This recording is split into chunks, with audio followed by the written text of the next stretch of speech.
刚刚买了这瓶水，12000老币，折合人民币是4块钱。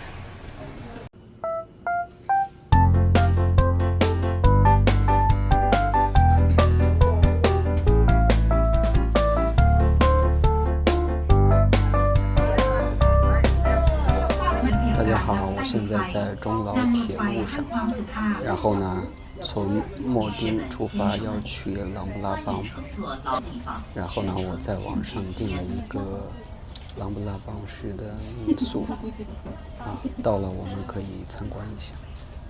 列车上面呢人很少，很多座位都没有人。那对于旅游来讲，现在也是淡季。途经孟塞站。เครื่องขนาดน้อยของท่าน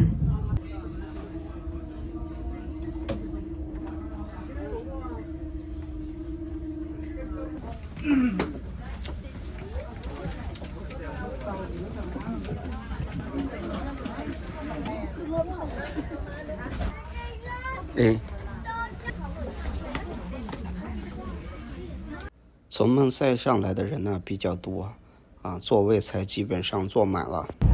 没有，我是录视频。对。OK。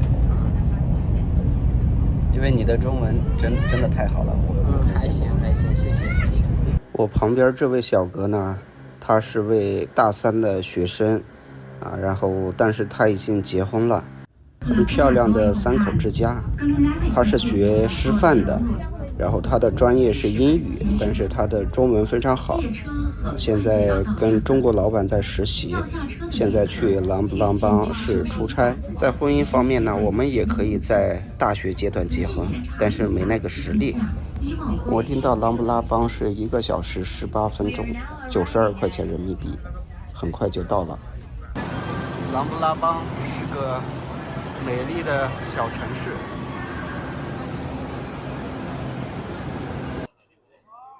今天的天气暴晒，然后打车去酒店。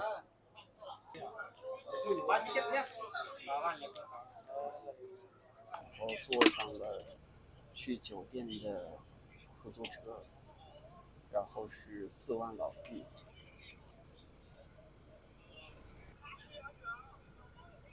我前面是位浙江的大哥，他只有4天假期。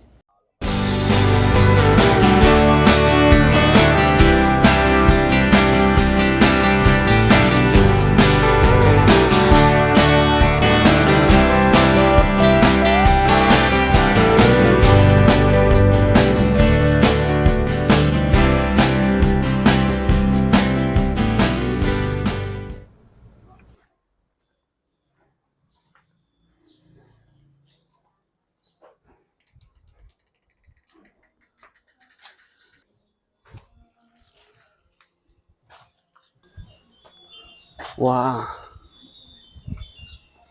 这里非常的安静，然后寺庙特别适合散心。刚才呢还在火车站的时候非常热，然后在这儿呢开始有风了，非常爽。看这个建筑是不是特别美？然后有很多风铃在响。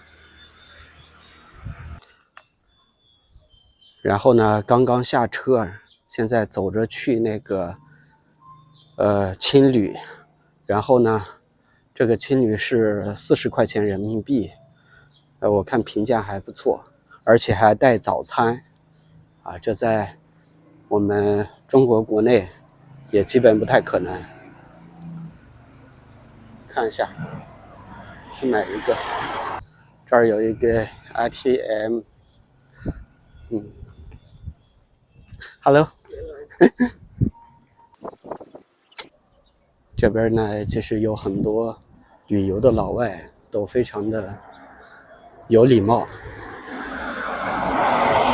应该到了。We are arriving at Barbados here. This building. 好，这就是我们的青旅。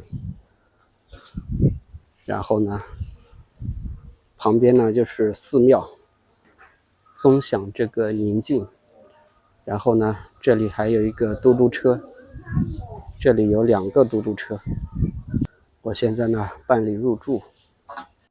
我的床位呢是这个上铺，这是3号房间啊，感觉还是非常干净整洁的。现在呢房间里没有人，他们都出去了。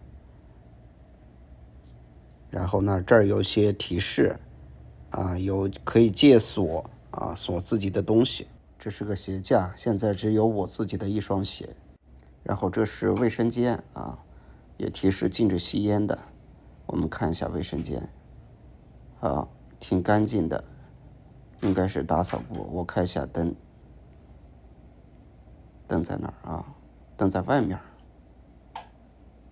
好，先把门关上。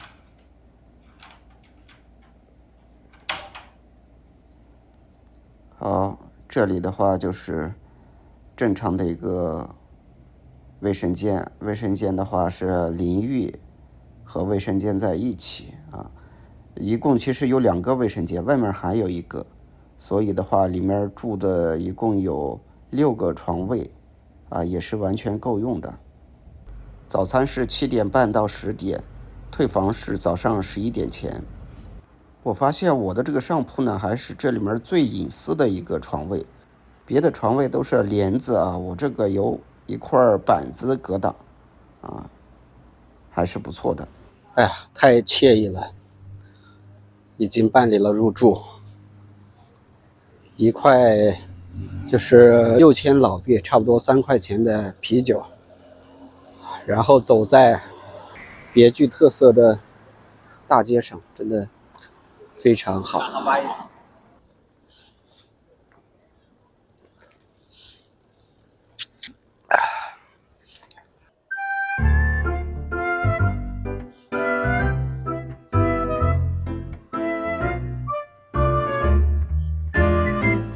见到的很多人呢，即使语言不通，他也会对你展示微笑。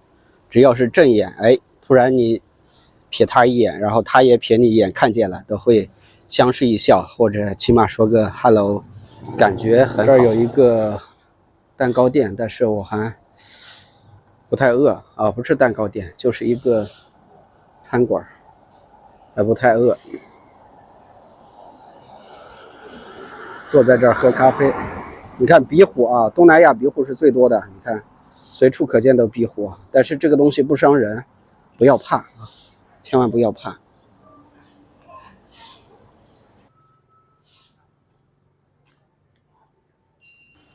如果你的内心呢就不太喜欢这种竞争、压力，尤其是压抑的这种环境啊，那你完全可以选择东南亚的其他任何一个国家啊。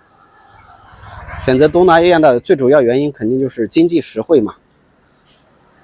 像老挝这种，它就相对比较原始，不像泰国，泰国已经旅游开发的非常成熟了，而且偏中国化，中国人也很多，然后有很多中国的东西。老挝的话相对吧，老挝、缅甸啊，相对来说更加本土化一点，但是说好像缅甸的治安不是很好。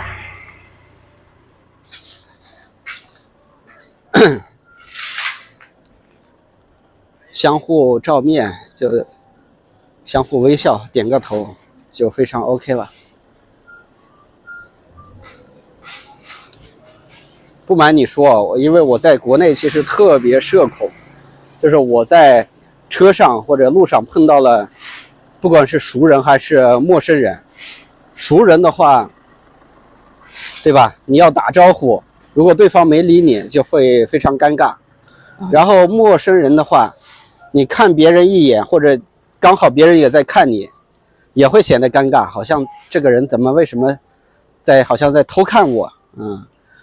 尤其是异性啊，尤其比如说我在不小心看了一个女生一眼，因为呢我的长相之类的可能不是很好啊，然后看了一个女生，那个女生，我这么想的，那个女生可能心里觉得哇，猥琐男在偷看我，是不是很尴尬？其实就是不经意、不小心啊。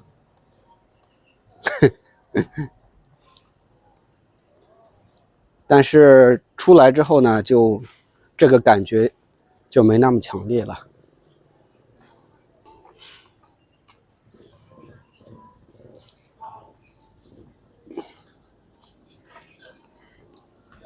这儿有一些小商品的店，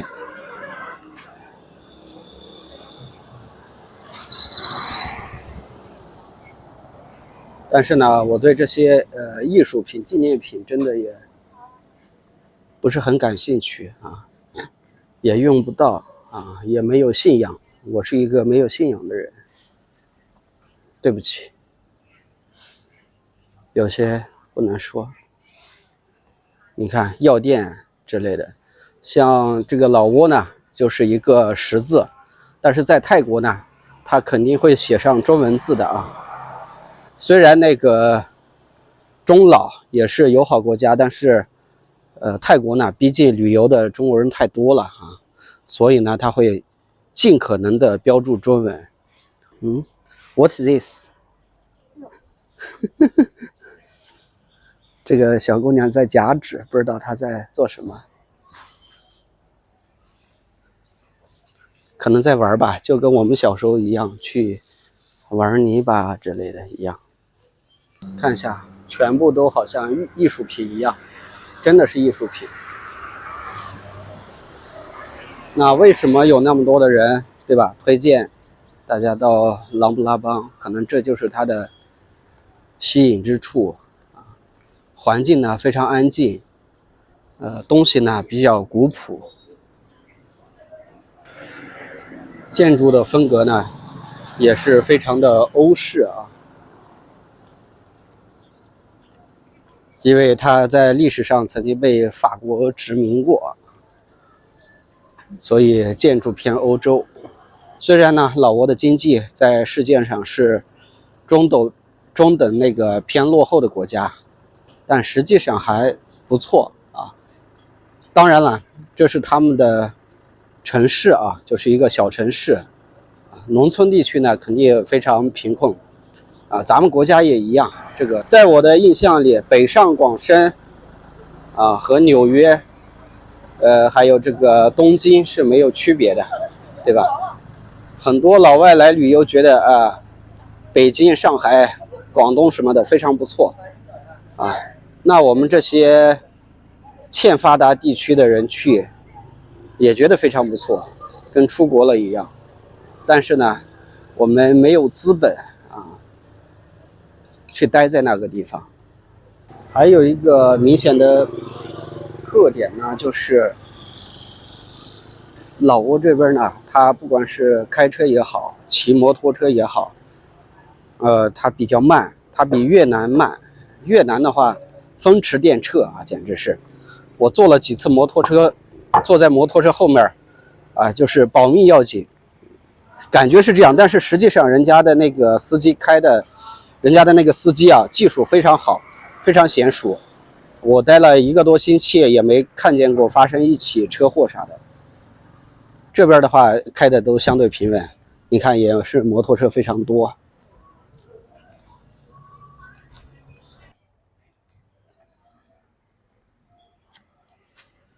东南亚呢，最多的就是玛莎了，就是按摩，对吧？马杀鸡 ，massage 啊，所以呢，其实很多欧美人来东南亚体验啊，肯定要体验一下这个按摩，体验一下玛莎，因为在发达国家，玛莎作为服务业其实是比较昂贵的啊，不是说你普通人想消费就能消费得起。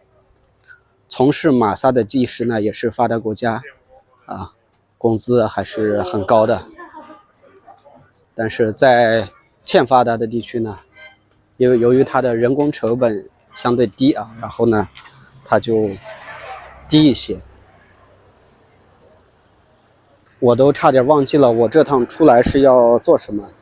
我要去一个超市，然后买一个那个开关的转换器，因为这边的插座啊，尤其是那个三头的插座，跟中国是不一样的啊，我的设备没办法去充电。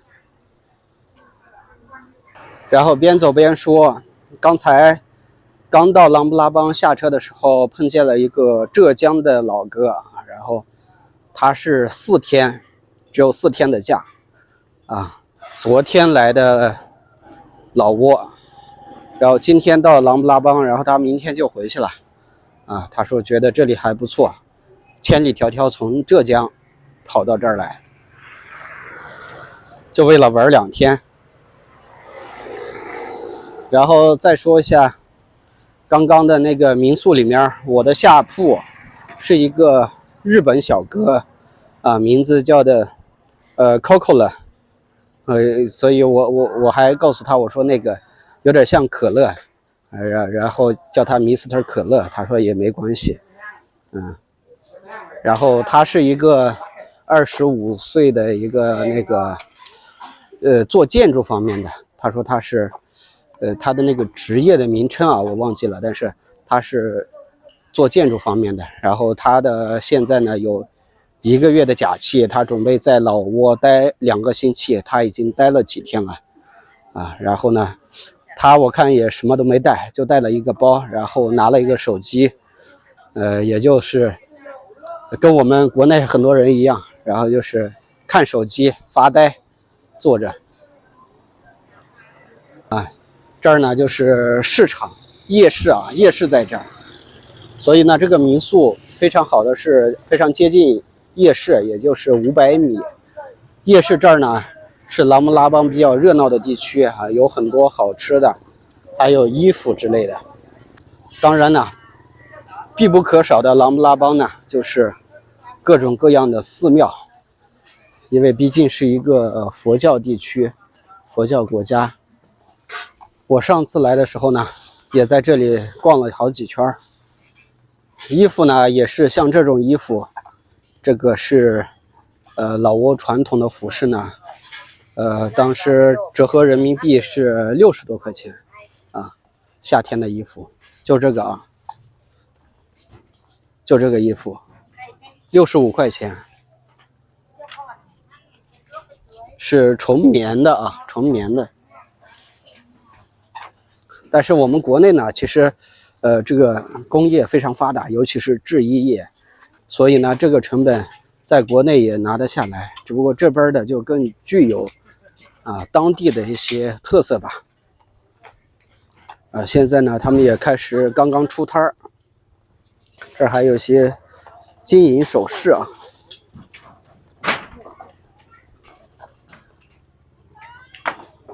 我在想我要不要买一条那个短裤呢，因为我拿的衣服其实都比较厚，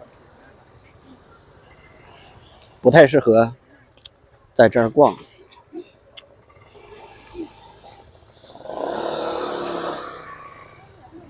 哎呀，算了吧，因为我的那个包里我只背了一个包，我的包里被其他的东西装得满满的，塞都塞不进去。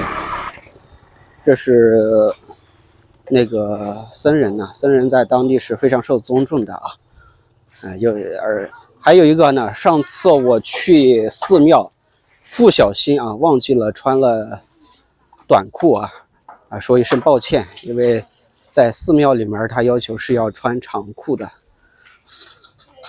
如果我身在老挝，以我现在这种心态的话，也适合当一个僧人做一个僧人。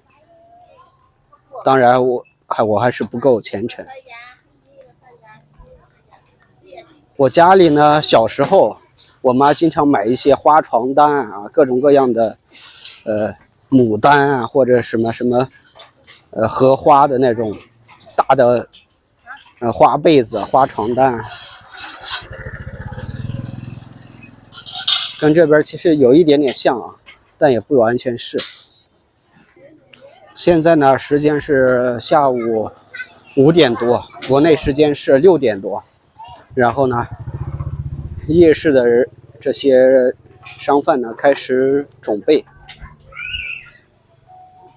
这种感觉啊，其实特别像，我当时小时候逛市场的时候，就会有各种琳琅满目的手工商品啊，各种农具。现在去逛的话，什么人都没有，全部是什么超市之类的。当然呢，如果有的人不小心出现在我的镜头里，而他并不想出现在视频的大众的视野当中那我肯定会打马赛克的啊。原因是什么呢？因为现在的人有很多隐私，对吧？有可能他是背着家里人，背着自己的老婆说是出来出差，都有可能。好的，这里就是夜市的中心了很多商铺呢也刚开始准备制作晚餐，因为到晚上8、9点的时候，这里的人也是非常多都来这里吃小吃吃饭因为这里是一个相当于美食广场室外的美食广场还有一个舞台这个舞台上有时候呢也会表演一些节目。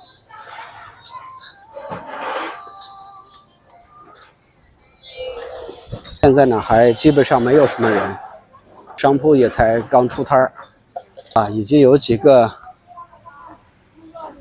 欧洲面孔的人坐下来了。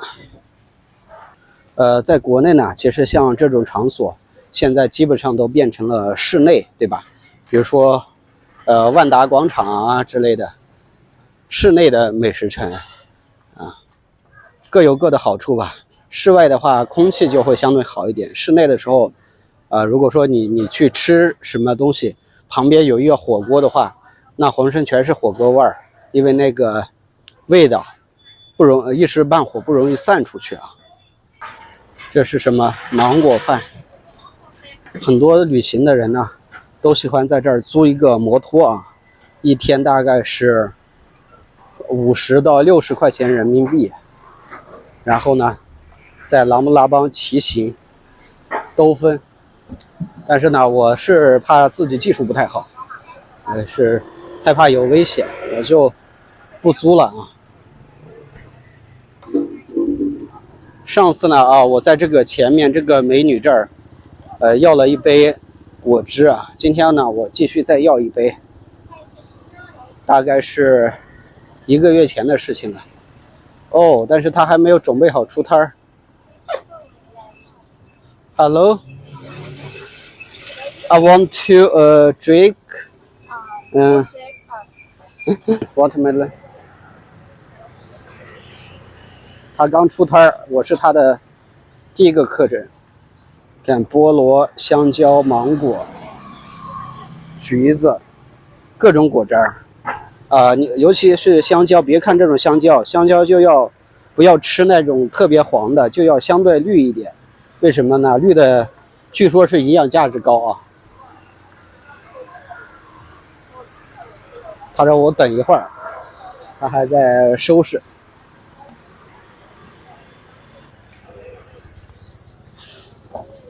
I'm your first guest tonight 。他准备拿出他的榨汁机，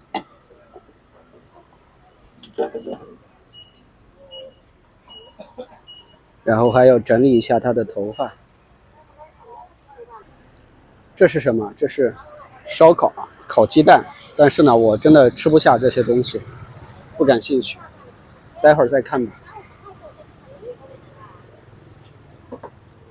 他的吸管不容易你想一个女生摆摊他的客人呢大多数都是外国人起码要学另外一门语言，还要一直工作每天晚上起码在这儿摆摊要到凌晨左右结束。你是在这儿工作是吧？所以你这个老挝话很好，你听懂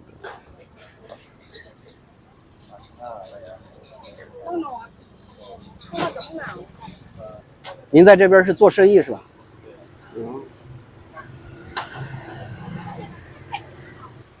哇，这是什么棕叶还是什么的饭啊？也是谷物类啊，也是碳水类的食物。但是像这类食物，我的话是不敢尝试，没办法。虽然我经常看刘墉的视频，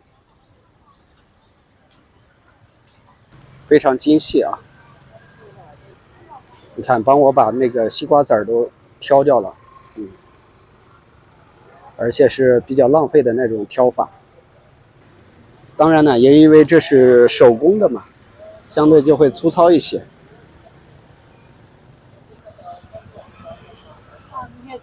OK， 他好像有个什么事儿啊，要去处理一下。没事儿，我帮他先看着这个摊儿。那我能不能直接拿一块西瓜吃呢？啊，算了，非常不礼貌。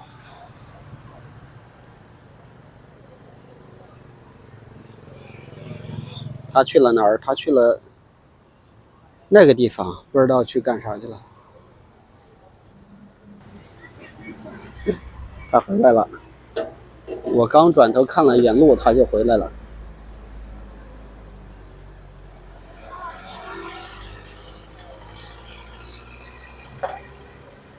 我忘记了上次多少钱啊？它这里面还会有一点糖水，加一点糖水，应该是这个意思。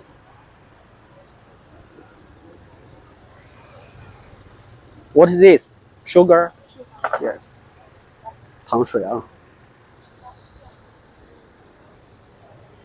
同样呢，这儿有很多皮肤比较白的女生啊，大概率是中国人，旅游的中国人，或者是什么呢？或者是越南女生啊。A little bit. OK， 要一点糖吧，没事儿，反正我不注重身材管理。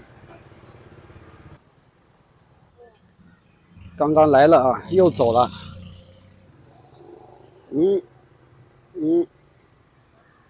人家吃这个什么小吃的人都走了。我问一下这是啥吧？啊，我问他估计听不懂，我看一下吧。特别像中国的那个西北的散饭，或者那个饺团啊，洋芋饺团，这是那个凉面吧？主要有这个叶子，是不是薄荷？不是薄荷，什么叶子？我不知道。但是这类食物我真的兴趣不大，也不敢尝试。我再等一下他吧。我去，再等一会儿我就饿了，搞不好我得吃这个烤串了。烤鸡蛋。哎呀，看一眼烤鸡蛋吧，又能怎么样？看一眼。哦，这是什么？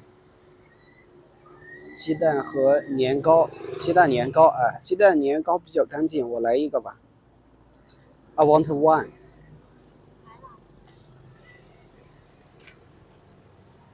要一个。哦，这就好了。How much？ 啊，5000块啊，5000块老挝币就是1.8块，拿钱。啊，买了啊，5000块。在我买这个小吃的时候呢，这个姑娘回来了，原来她是去拿冰了啊，没有冰，无所谓，我的啤酒还有一口，我先把这个啤酒喝了。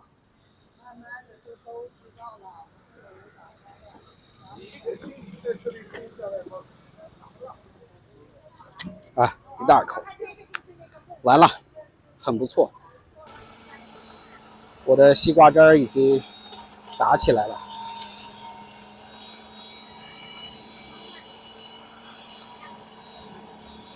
在老挝这儿呢，也有这个收付款二维码，跟我们的微信、支付宝有点像啊，叫什么 Trust Pay 啊 ，Trust Pay。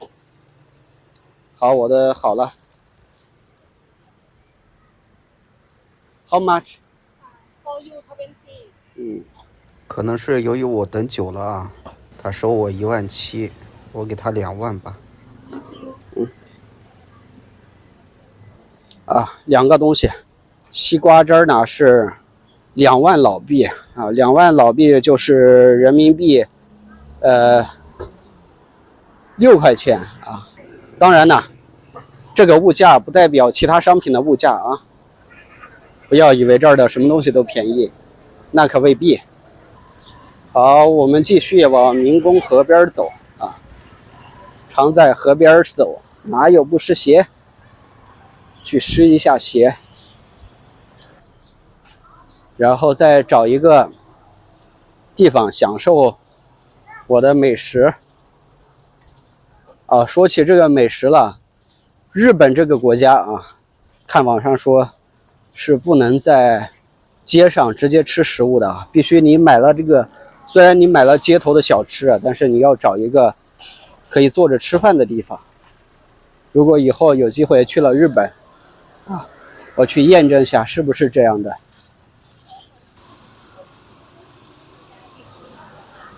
说起民工河呢，很多人就会想到之前的一个电影啊，民工河大案是真实发生的，但是那个呢是另一个地方，是在泰国和老挝的交界的一个地方。咱们在的这儿呢是民工河的中上游。看一下这儿坐船啊，我就不体验了，坐船要好像上百块钱呢，我消费不起。民工河啊，船，淡水河就是这样啊。整个这个河呢也不清澈，因为呢这儿动不动就下雨，有很多的泥土，也是正常的。不像之前去泰国的话，那儿全部是那种海，对吧？都是蔚蓝的海。非常清澈，感觉这个就不太清澈，这是正常的。这个女孩呢，刚才在看我，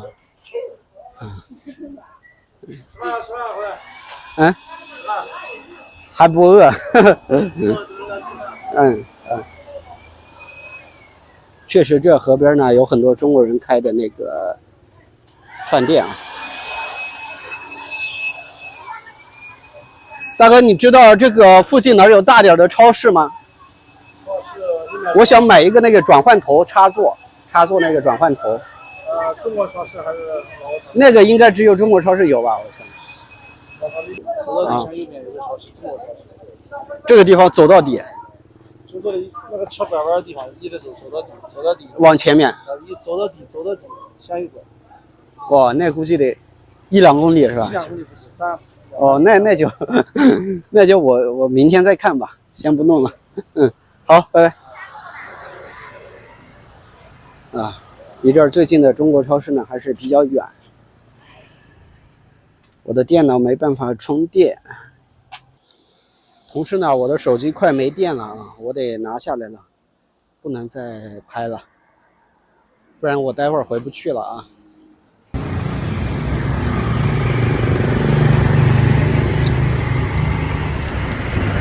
味道应该还不错，但是呢我不太喜欢这个味道，就是有点甜，然后有点咸，又有点那个碱的味道。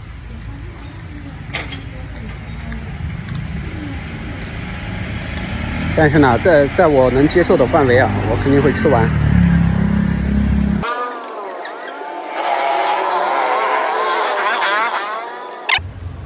我顶着烈日看吧，烈日。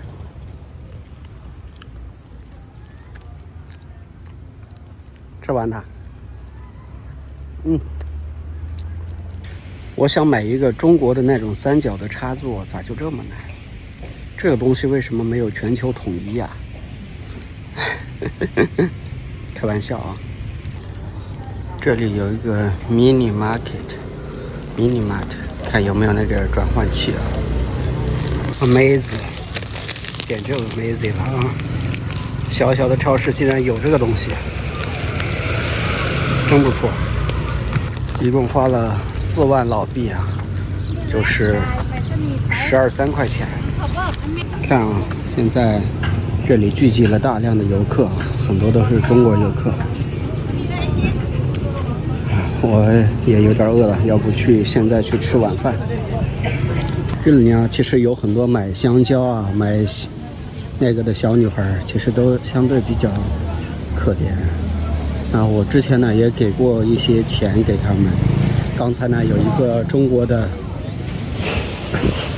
阿姨吧，她把一些那个糖果给这几个小孩了，但是呢，不是长久之计。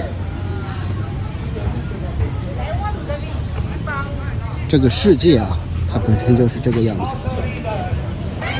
说真的，我有选择困难症，我不知道选哪个吃哪个。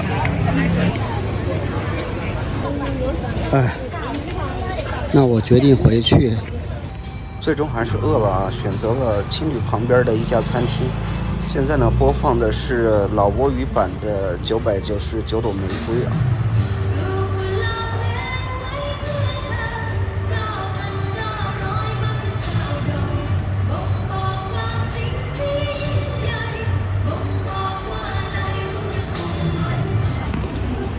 我没有选择在市场吃饭，因为我当时选择困难症，我不知道吃什么东西，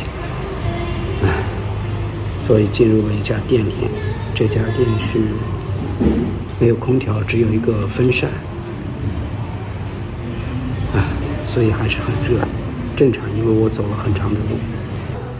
然后我没有点别的，我就点了一份炒饭。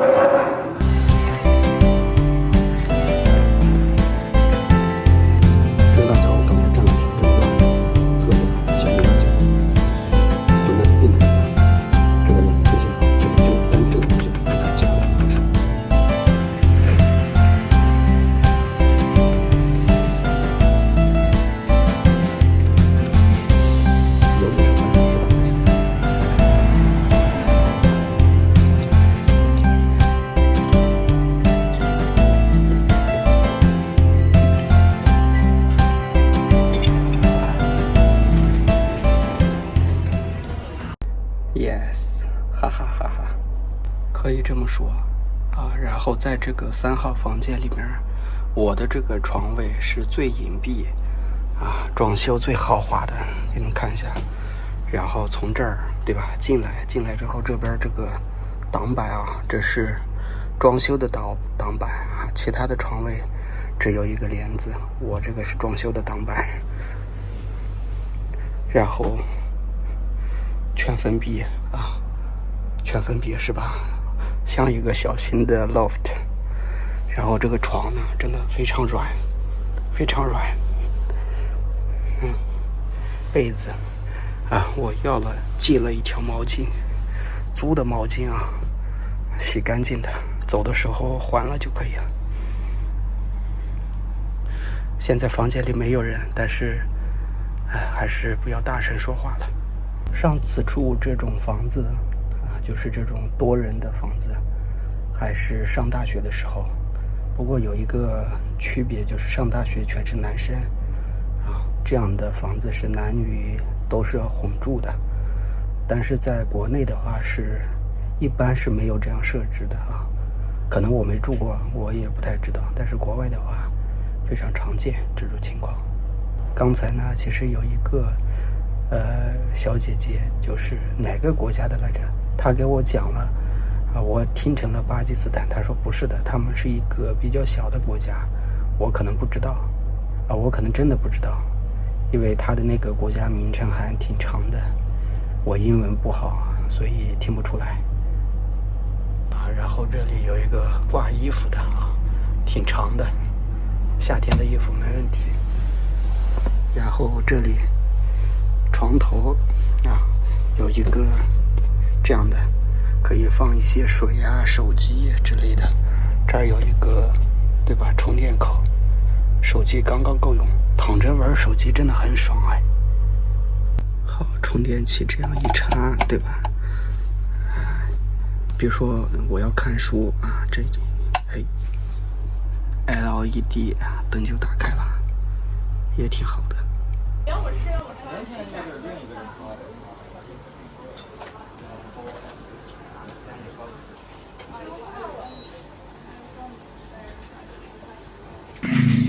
嗨，早上好。刚刚呢也看了那个做早餐的区域啊，然后呢有很多各个国家旅游的人做早餐。他这个呢是提供食材，然后自己简单动手啊，煎个蛋之类的啊，烤个面包就可以做。那由于我呢是一个在压抑环境下长大的人，就对这些东西就不太外向，知道吧？就看见别人在忙在做的时候，自己都就想退出啊。然后呢，也与很多室友啊很少沟通，就不自信，一直有这个情况。在国内的话就更不用说了，完全不自信。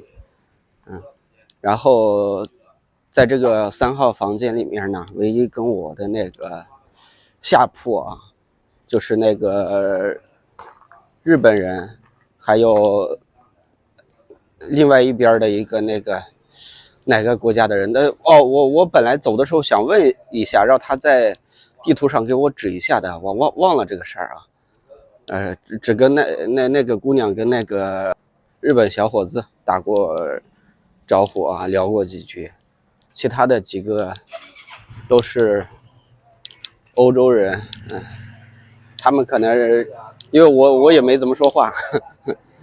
昨天晚上我睡得也比较早，整体很安静，很不错啊。然后就是一个小窝，但是今天呢，我又转战了啊，我又订了一个相对性价比高一点的酒店啊。怎么说呢？就是170块钱，24美金啊。然后呢，我看是它带有那个游泳池啊，还有带早餐这些东西啊。如果这个网上是这样的啊，如果说是真实的话，其实和咱们中国国内来讲还是差距比较大的。因为前几天我在兰州啊，咱们西北的城市住的那个小房间也是25美元，就是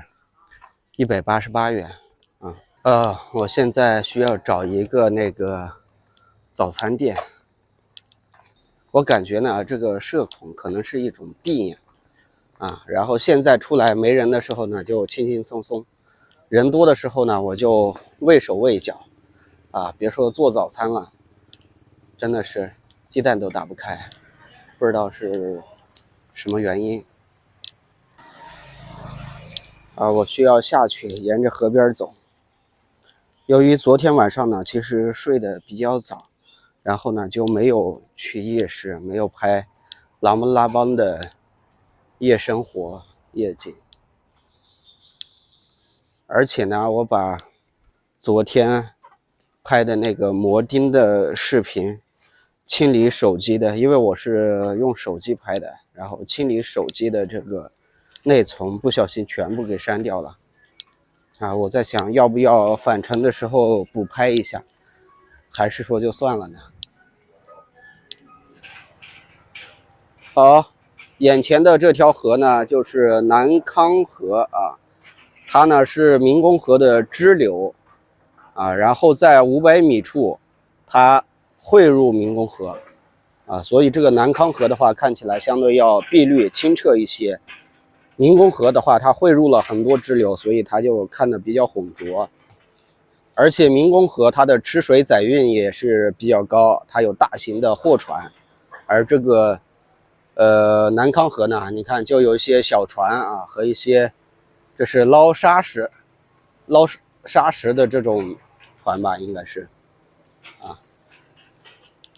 那边有一个挖掘机在作业，然后后面呢，前面这是很漂亮的欧式建筑啊。我们走近看一下我们就沿着这个河边走啊。这个视频的主题呢，就是漫游琅琊拉邦啊，步行漫游琅琊拉邦。就东南亚来说，像咱们老挝的琅琊拉邦呢，就是适合慢生活的人你像泰国的芭提雅之类的，就适合那种喧嚣喜欢热闹的人，对吧？要什么跳舞啊之类的那种。在这儿的话就是步行最多的就是步行，就是享受这个环境啊。虽然天气很热，每天都是30度左右，但是我没有看到过蚊子蚊子很少然后鼻虎很多到处可见的鼻虎。有可能是这个原因就是本来有蚊子，但是鼻虎很多，然后吃了这个蚊子。突然想起来，昨天那位浙江的大哥他说，这个地方连浙江的一个村都不如但是因为我出生在西北，虽然这边是没有高楼因为它的建筑风格是这样的，没有高楼，但是呢，起码感觉包括繁华的这个程度对吧？人流量以及各类小吃之类的，我觉得起码像一个西北的县城县城是差不多的。而且现在我们中国西北的很多县城呢，没什么人没有前几年人多，人都在往外流很多民宿很多民宿这边都是开的独栋的小屋。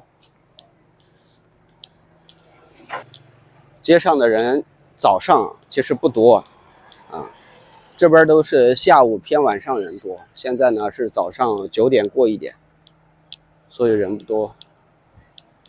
环境环境真的是很优雅环境清幽。你看就这个环境，这随便一张都是风景如画可能呢还是由于出身北方的缘故，对这种南方的各类植物都非常的喜欢。因为我们小时候包括夏天整个山上之类的话，就一些比较短的草各种各样的杂草。树的话主要就是北杨树、柳树这些，风景如画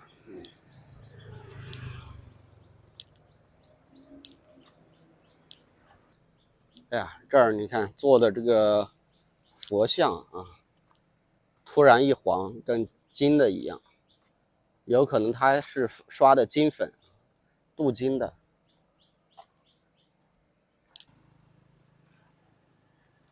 其实呢，像东南亚这几个国家泰国那个越南、老挝之类的，本地人都是非常淳朴的，所以呢社会治安也非常好。